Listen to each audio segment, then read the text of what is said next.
Bonjour Paul-Henri. Bonjour. Du coup on est à quelques jours de Roland Garros et on t'a vu dans le box d'Arthur Fils, notamment pendant la tournée américaine. On voulait savoir quelles étaient tes impressions sur Arthur. Alors j'étais dans le box d'Arthur mais des autres Français aussi, un peu dans le box de tout le monde quand je peux, quand je me déplace. C'est vrai qu'Arthur a bien joué depuis la tournée américaine, c'est sûr, avec ses 2 quarts aux États-Unis, ensuite comme quart à Monaco. Il est vraiment sur une bonne phase. Il va arriver aussi frais pour le tournoi de Roland Garros. Bien évidemment, même si j'imagine qu'il aurait voulu aller plus loin au tournoi de Madrid et de Rome, mais il a engrangé de la confiance dans ce début d'année. Donc oui, je pense qu'il a des ambitions élevées pour Roland Garros, c'est certain. Et donc à quelques jours de Roland, on se retrouve avec 6 Français dans le top 50. Donc ça y est, là on a un vivier un peu plus fort, quoi. Ouais, donc il y a un vivier qui est important. Il faut jamais, on va dire, ça y est, parce qu'on veut toujours plus. C'est vrai qu'il y en a aujourd'hui 6 dans les 50. J'espère qu'on pourra en avoir 6 dans les 30. Bien évidemment, il y a Hugo Humbert qui est là, Alexandre Muller, Gaël Monfils.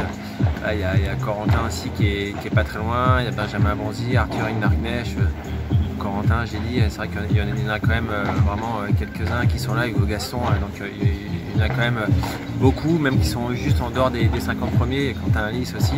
Donc voilà, il faut qu'ils arrivent encore à élever un petit peu d'un cran, mais je pense qu'ils en sont tous capables. Aujourd'hui, le circuit est vraiment ouvert.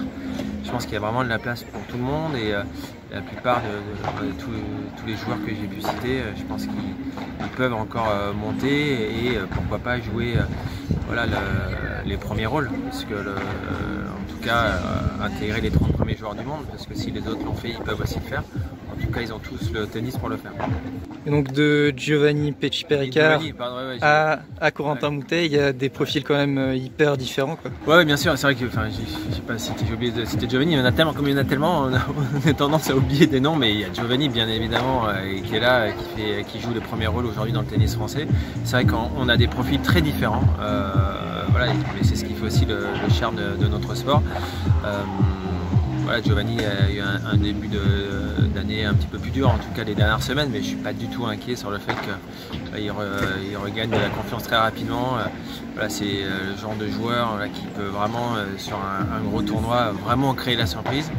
Et en tout cas, j'en suis convaincu, comme pour d'autres joueurs qui sont tous qui peuvent vraiment très bien jouer sur les tournois du Grand Chelem, dont Roland Garros qui arrive prochainement. Donc j'ai envie d'avoir confiance en eux. Et alors dernière question, il y a Richard Gasquet qui va arrêter après Roland. Qu'est-ce que ça te fait de voir cette génération avec qui tu as partagé les cours qui se retire progressivement? C'est la vie, c'est vrai que ça fait toujours un peu bizarre parce que c'est un des derniers. Alors, moi j'étais un peu entre générations, mais la génération d'en dessous de moi qui joue encore. Ensuite il n'y aura plus que Gaël, en tout cas en France, mais c'est vrai que ça fait bizarre de voir Richard s'arrêter. Moi je l'ai connu gamin, je l'ai connu aussi, je l'ai vu disputer aussi ses premiers matchs à Monaco quand il avait 16 ans. Donc là on se dit le temps passe. Mais c'est une belle page qui se tourne. Il aura une longue et magnifique carrière et je suis quasiment certain qu'il va rester dans le paysage tennistique parce qu'il a ça dans le sang. Mais voilà, c'est la vie qui passe.